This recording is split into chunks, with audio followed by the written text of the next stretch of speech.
esteja no lance total, agora é com a gente. Bandeira olímpica chega ao Rio de Janeiro e fica até 2016. Agora é com o Santos, dispensado da seleção brasileira. Ganso se coloca à disposição do técnico Muricy Ramalho. E mais, sambista carioca coloca Ronaldinho Gaúcho na linha. Um dia após o encerramento da Olimpíada de Londres, o Rio de Janeiro já começa a entrar no clima dos Jogos de 2016. Os detalhes agora com Carlos Santiago. Foi dada a largada para a Olimpíada de 2016, que será realizada aqui no Rio de Janeiro. Nesta segunda-feira, dia 13 de agosto, a bandeira chegou à cidade, onde vai permanecer pelos próximos 4 anos. Eu acho que trazer essa bandeira olímpica, né, acho que é um momento muito especial para o nosso país, para a nossa cidade, representar as pessoas que eu representei, os brasileiros, os cariocas, essas autoridades todas, né? Ali eu sabia que eu estava segurando aquela bandeira com várias mãos. Eu só queria simbolizar um lado, talvez o esporte ele possa ter com a entrega da bandeira olímpica ao prefeito Eduardo Paes, como foi feita ontem. Ontem foi um conjunto em que culminou com a entrega da bandeira. Nós tivemos o hino nacional brasileiro, nós tivemos o hasteamento da bandeira do Brasil no Estádio Olímpico e nós tivemos a entrega da bandeira olímpica ao prefeito Eduardo Paes, simbolizando o Comitê Olímpico Internacional, entregando à cidade do Rio de Janeiro, ao Brasil, os Jogos Olímpicos de 2016. E após a prata em Londres, Paulo Henrique Ganso foi cortado do amistoso da seleção brasileira contra a Suécia nesta quarta-feira. O jogador desembarcou em São Paulo, avisando que chegou para ajudar o Santos no Brasileirão. Mas durante a Olimpíada, o presidente do Peixe, Luiz Álvaro de Oliveira, chegou a dizer que o meia não jogava mais pelo Santos. E aí, Abate, o Ganso fica ou não fica no clube?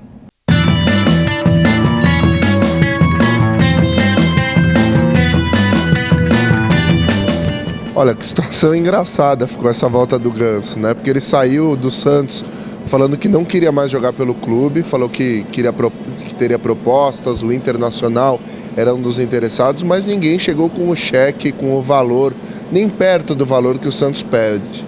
Então agora o Ganso volta, né, sem tanta moral, porque não foi muito bem na Olimpíada, ficou no banco, perdeu até a confiança do técnico Mano Menezes, foi cortado por questões técnicas, não foi contusão, que isso fique bem claro. E aí ele desembarcou junto com a seleção de vôlei feminina em São Paulo, né, aquela festa esperando a seleção, e de repente o Ganso ali perdido, mas ele atendeu os repórteres e disse que está pronto para jogar pelo Santos na quinta-feira, que tem contrato com o Santos e vai cumprir o contrato com o Santos.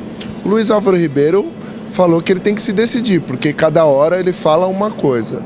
E agora vamos ver se ele decide pelo menos jogar bola, que ele não joga faz tempo. E agora, Brasileirão, no confronto pela liderança, o Atlético Mineiro levou a melhor. Bateu o Vasco por 1-0 no estádio Independência. O gol saiu numa jogada de Ronaldinho Gaúcho. A atuação do jogador foi destaque na imprensa internacional. O La Gazzetta dello Sport disse que o meia foi decisivo nesta partida, que manteve o Galo como líder isolado. Mas como o R49 não estava envolvido no grupo de jogadores que exagerou na balada, o Calil aliviou.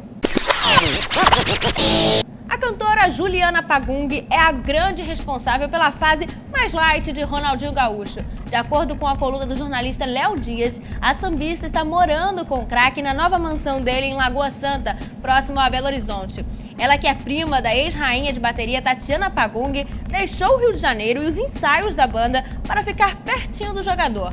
Juliana teria confessado aos amigos que está vivendo um momento mais reservado, inclusive evitando as redes sociais. Eles se conheceram numa festa na casa do jogador do Atlético Mineiro no mês passado.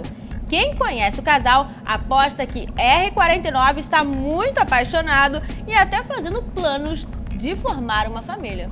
Será?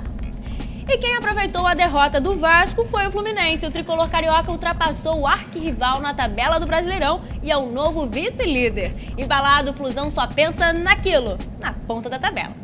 Jogos importantes vêm a cada rodada. Ganhamos do São Paulo, sofremos, ontem sofremos de novo. Agora vem Cruzeiro, que é uma outra pedreira, e assim vai, o brasileiro é assim mesmo. E isso acontece com todos os times. Então a gente tem que pontuar independente se for líder ou não, a gente tem que objetivo, um passo de cada vez, tentar se distanciar ao máximo do pessoal que vem atrás em briga de Libertadores e no momento certo, sei lá, entrar aí na briga para ser campeão, dar um sprint e não largar mais a liderança.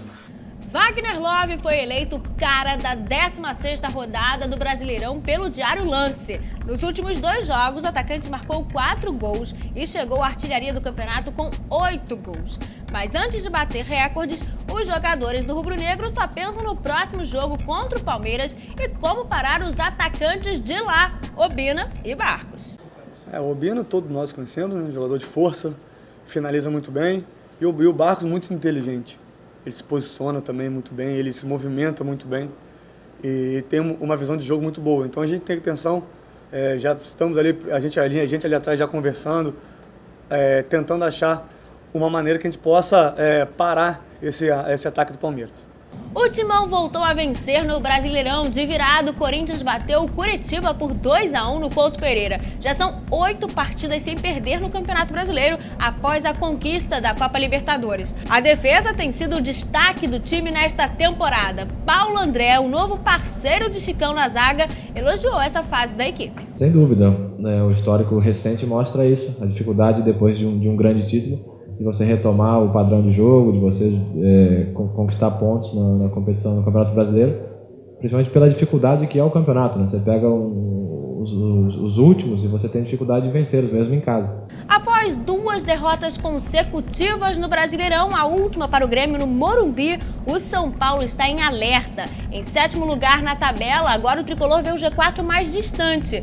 Preocupado, o volante Michael avisou que é hora de reagir. A gente fez um primeiro tempo muito bom, eu tive a chance de fazer o segundo gol também, o goleiro foi muito bem na jogada. Se a gente fizesse aquele gol, com certeza ia acalmar o jogo, a gente ia ter mais tranquilidade para tocar a bola. E a gente acabou tomando um gol, onde teve que ir para cima para conseguir a vitória e acabamos tomando o gol no final do jogo. Depois de ser recebido pela torcida no desembarque em Porto Alegre, Rafael Moura foi apresentado oficialmente no Internacional. O atacante já treinou com o grupo e deve estrear contra o Corinthians nesta quinta-feira. Ibrahimovic salvou o milionário time do PSG da derrota na estreia pelo Campeonato Francês. Ainda sem os reforços de Lucas e Thiago Silva, o time parisiense passou sufoco contra o Lorient, levou 2-0 e conseguiu o empate com 2 gols do atacante sueco. O futebol é o esporte mais rico do Brasil. Segundo o levantamento feito pela Pluriconsultoria, o faturamento anual da Confederação Brasileira de Futebol representa 63% de todas as confederações brasileiras. O valor arrecadado pelo futebol gira em torno de 300 milhões de reais, muito mais do que a Confederação de Vôlei, que teve um faturamento de 56 milhões de reais. Os nossos atletas superaram a meta do Comitê Olímpico Brasileiro de 15 medalhas nos Jogos. Foram 17 medalhas em Londres, com grandes e gratas surpresas. E o Lance Total termina aqui. A gente se despede com um clipe dos atletas que trouxeram uma medalha na bagagem. Nós voltamos nesta terça-feira. Até lá!